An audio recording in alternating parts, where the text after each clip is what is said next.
It all started over a dinner of Bubble and Squeak. How exactly could a dish of potatoes and cabbage catalyse a gruesome night that would forever affect the lives of two families? My name is Adrian, and welcome back to another video by Coffeehouse Crime. Today we're looking at the turbulent case of Penelope and David Jackson, and how the complexities in their relationship ended in a violent marital death. Just a quick heads up, but I post solved, unsolved and strange cases here on a weekly basis. So if that sounds like your kind of thing, please consider subscribing to Coffeehouse Crime. Now this case definitely requires the ability to look at a story from multiple perspectives. But what exactly pushed Penelope over the edge? Or was it just an excuse? Pull up a seat, grab a coffee and sit back.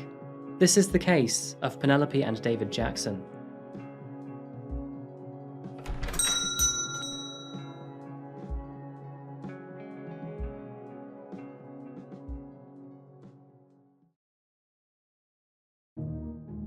Oh, Somerset.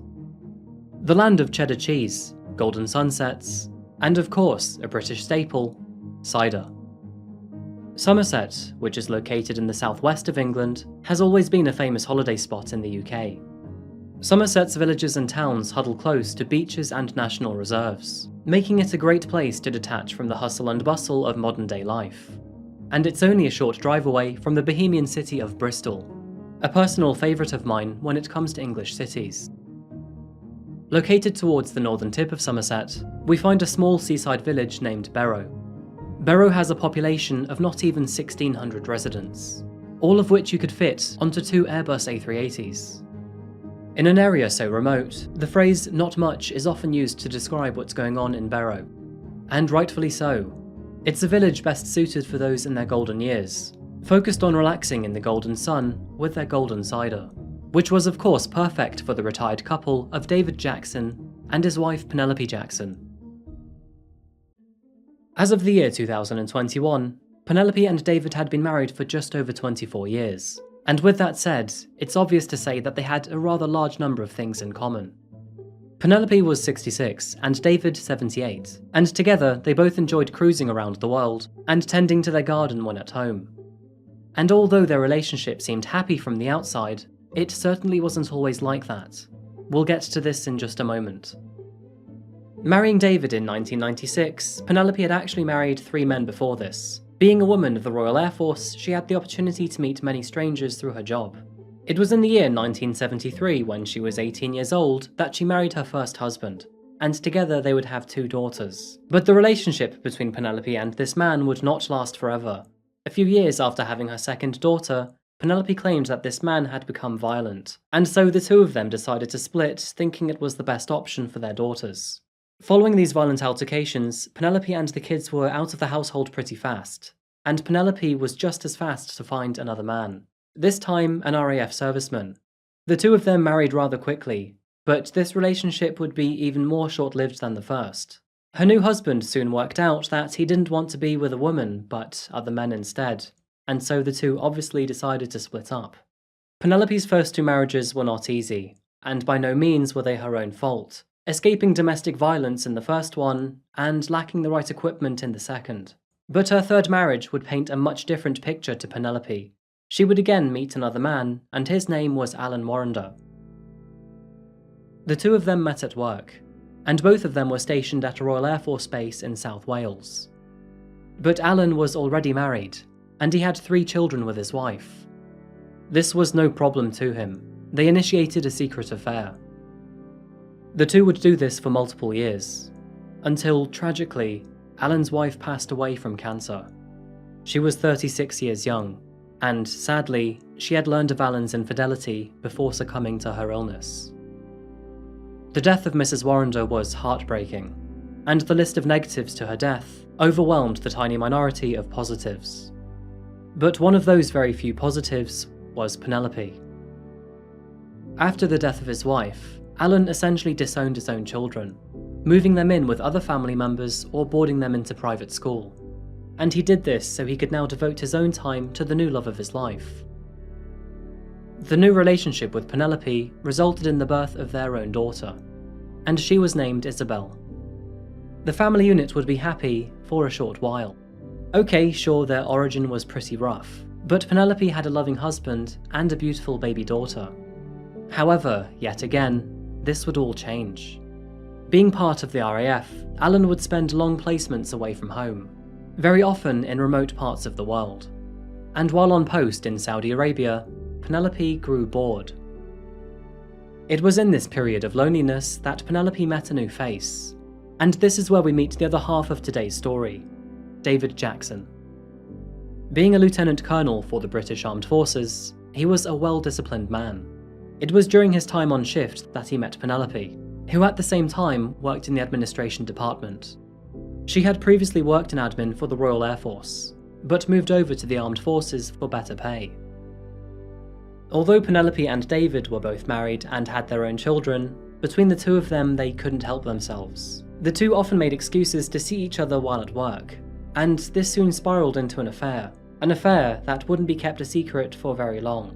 It was in the year of 1993 that Alan was sent to the Middle East for work, and after returning home, he learned that his wife had been cheating on him. The news would be a devastating blow to Alan's mental health.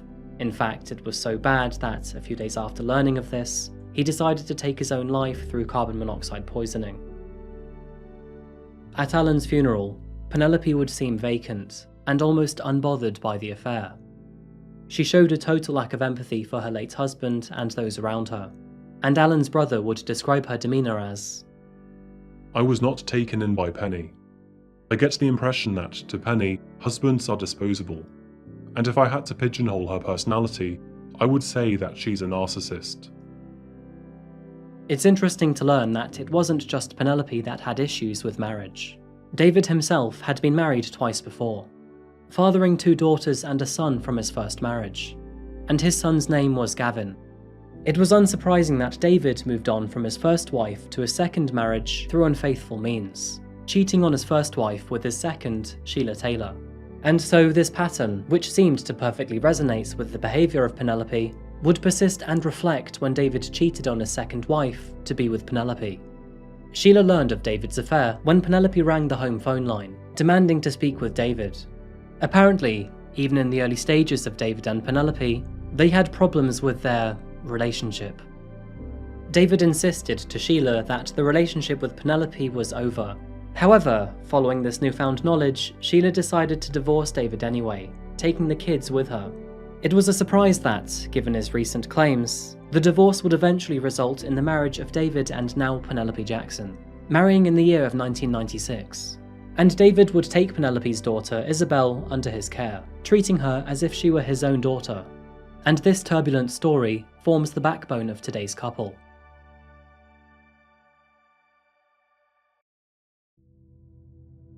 And although their relationship wasn't perfect, it did seem as if the two were mostly happy together. Being part of the army, they would move to France, then Germany, and eventually back to England. The change in location didn't falter the family. As to them, home was with each other. And although Penelope could be a little turbulent, and David would often complain to her about menial things, there was nothing alarming between the two, at least to begin with. I say to begin with because that would change in the year 1998, when David learned of some rather devastating news.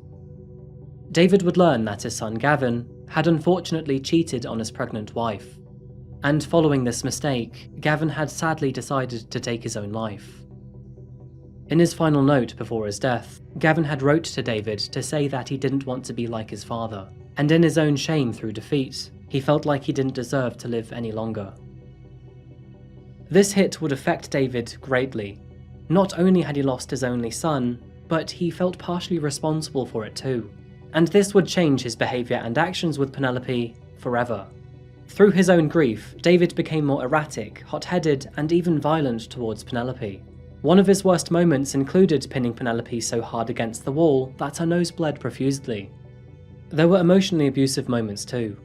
David once smashing the Mother's Day present that Penelope's daughter had given her right in front of Penelope's face. And in the most shocking of instances, David had even held a knife to Penelope's throat at a family dinner in Germany, in which it took 3 members of the family to pry him away from her. None of these instances of abuse are ever acceptable, but David did just lose his son, Everyone around the couple knew this, and they thought maybe he was just grieving in his own violent way. Nevertheless, the two decided to stay together. These instances of violence would eventually subside, but bickering and arguing between the two would remain. However, amazingly, the couple's marriage would continue to withstand time for not 1, but 23 years more, even succeeding their retirement and into the year 2021. Friends and family would say that the two seemed to be enjoying their retirement together, often going on cruises and keeping in touch with family members throughout. But much like all cases here, that would drastically change in the winter of 2021, when things got a little out of hand between the two. All over a dinner of Bubble and Squeak.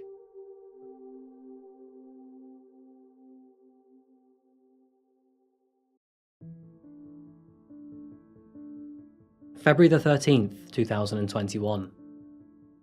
It was a cold and dreary night in the thick of England's winter, the time of year where you should expect no golden sun.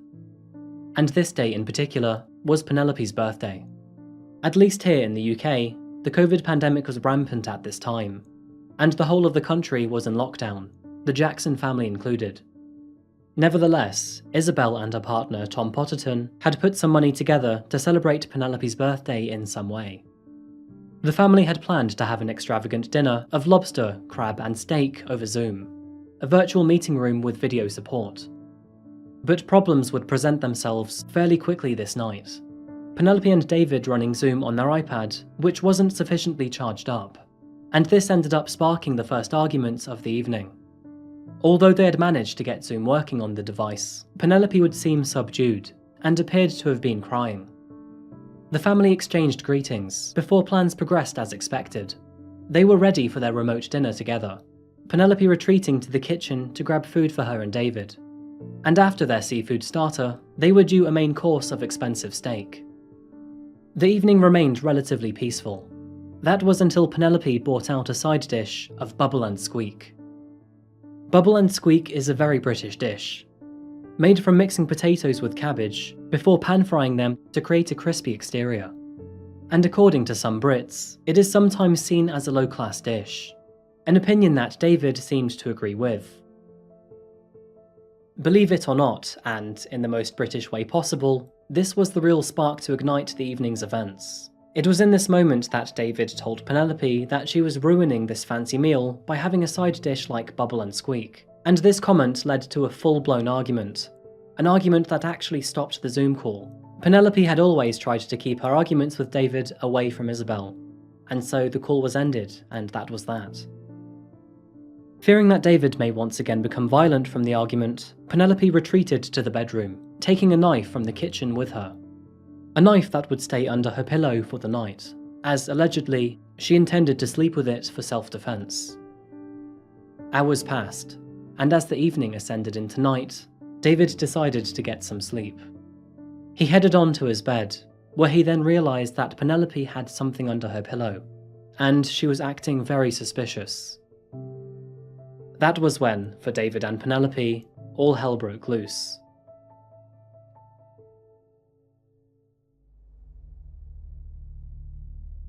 At approximately 9:07 PM on the 13th of February 2021, police received a rather disturbing phone call. And are you with him now? Well, I might just go and stab him again, but... Alright, do not stab him again. Why? Okay, so just listen to my voice. Okay? Yes. Stay on the line with me. I am complimented. Okay, are you with the patient now?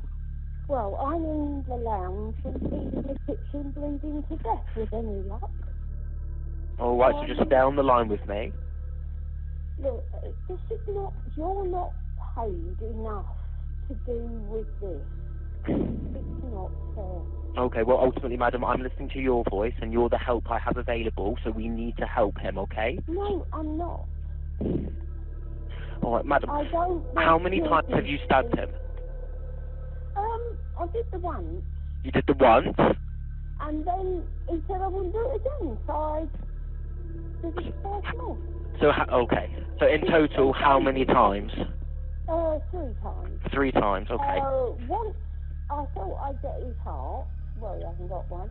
And then twice in the abdomen. A total of 18 minutes passed on this phone call, while the operator tried to keep Penelope's attention as police rushed to the scene. And at 9:25 p.m, police arrived at the Jackson residence. They calmly knocked on their front door, before Penelope arrived in her pyjamas.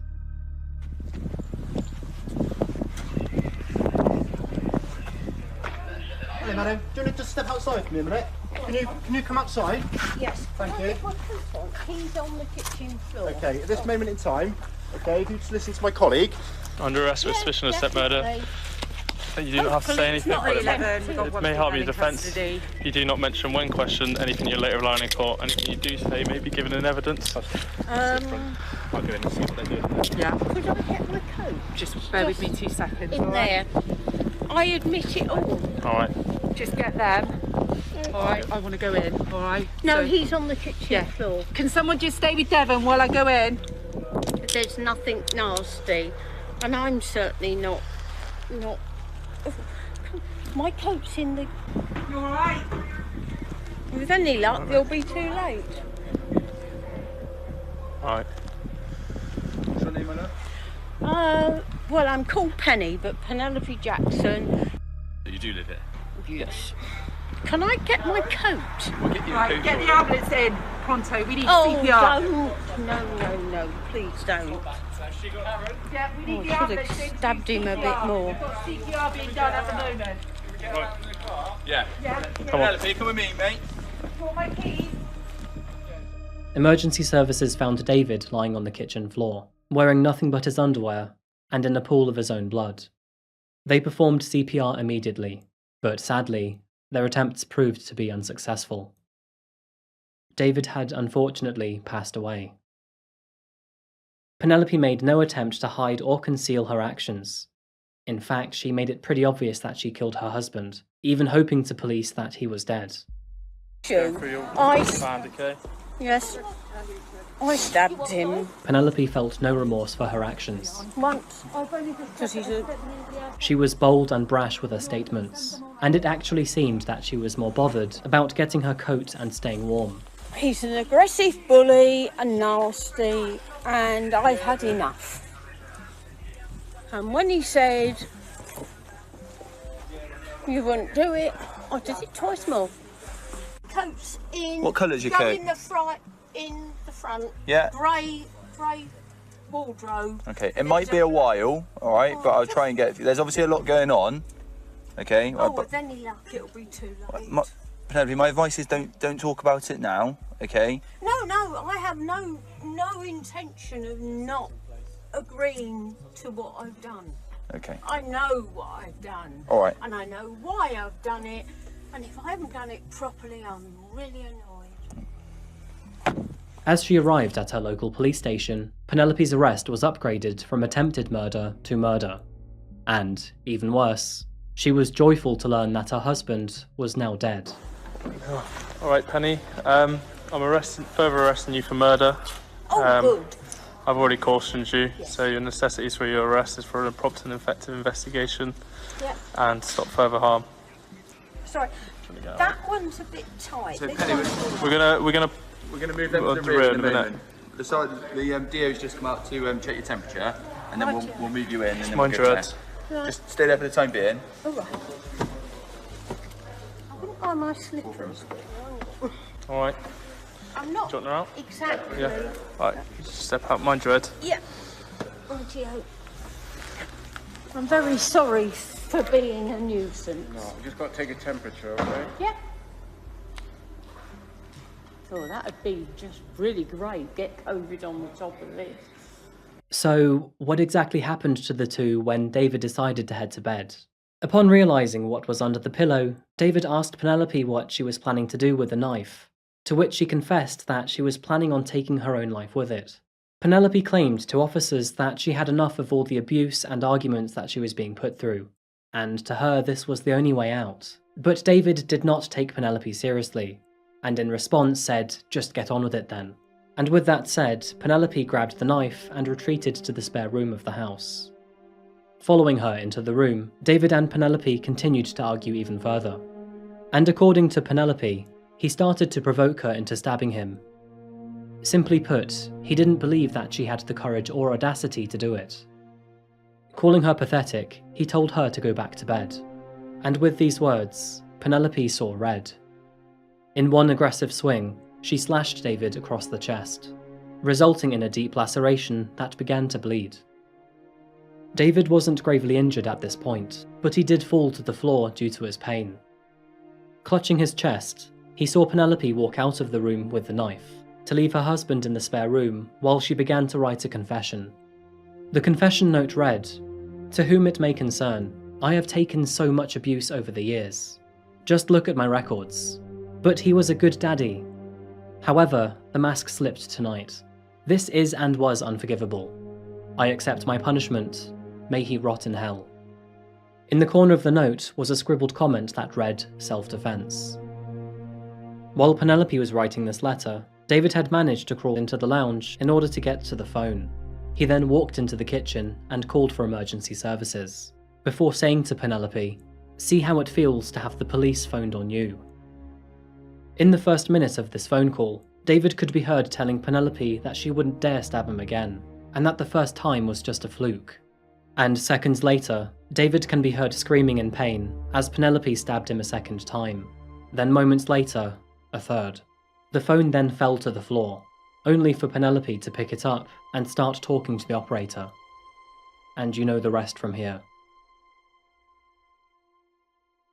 Although Penelope was only arrested on suspicion of murder, she had certainly said and presented enough to police to rule out any doubts, and they would begin questioning her the very next day.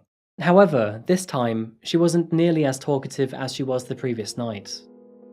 Penelope refused to answer questions, and instead, she delivered a papered statement to claim that David had been abusive and controlling towards her for many years.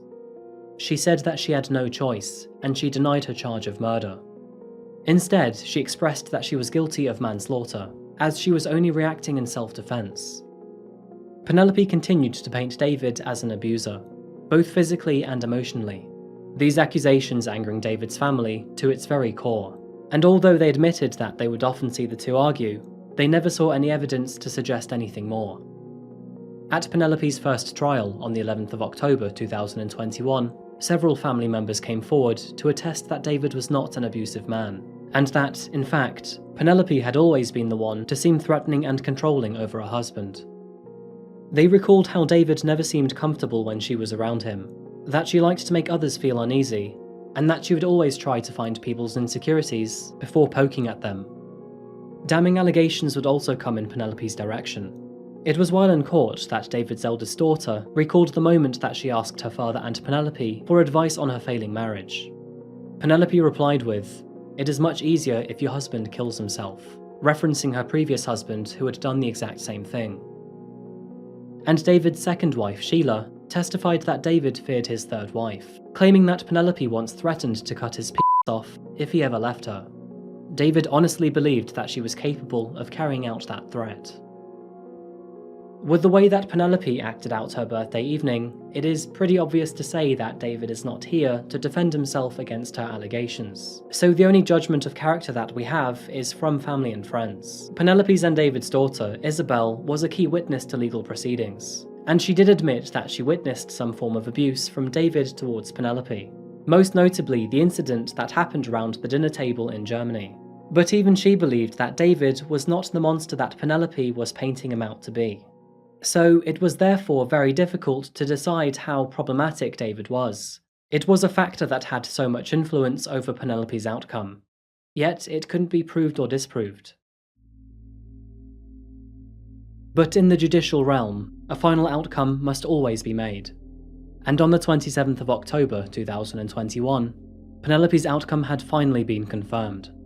After 11 hours of deliberation, a jury of 8 women and 4 men returned with their verdict, finding Penelope Jackson guilty of murdering her husband, David Jackson. They deducted that David was of no threat to Penelope at the time of the attack, and that she was calm and collected in the event, therefore concluding that it's unlikely that she was reacting in distress after an attack from her husband. Penelope could have stopped after the first slash across David's chest, but instead, as overheard by emergency personnel, she continued to attack David while he remained severely wounded. And although you never know what happens behind closed doors, a multitude of witnesses came forward in David's defense. And all in the meanwhile, Penelope's own attitude and behavior painted her as an uncaring individual with a distinct lack of empathy. She showed not a shred of remorse following David's death, even though she professed that she still loved him. Penelope received a life sentence with a minimum of 18 years, meaning that she is only eligible for parole after reaching the ripe old age of 84. Penelope has since appealed her verdict. And that pretty much marks up the end of today's case. There is still ongoing pressure on both sides of Penelope. One side arguing that Penelope was only reacting to years of abuse, the other side arguing that barely any of that ever existed. Either way, it is dominantly agreed that the actions that Penelope took that night were exaggerated way past the problem that was presented. Newton's third law describes that for every action, there is an equal and opposite reaction. So, in an ideal world where all actions remain equal, I would argue that Bubble and Squeak should never end in murder. Thank you so much for watching another video today by Coffeehouse Crime. If you found this video interesting, or you learned something new today, then please remember to like the video and subscribe if you haven't yet. What do you think about Penelope and David? Although Penelope's actions are clear-cut, David's are not so much. What do you think Penelope should have done? Please let me know in the comments down below. You have made it to the end of today's video, but I'll be back again next week. But until that moment arrives, look after each other. Goodbye.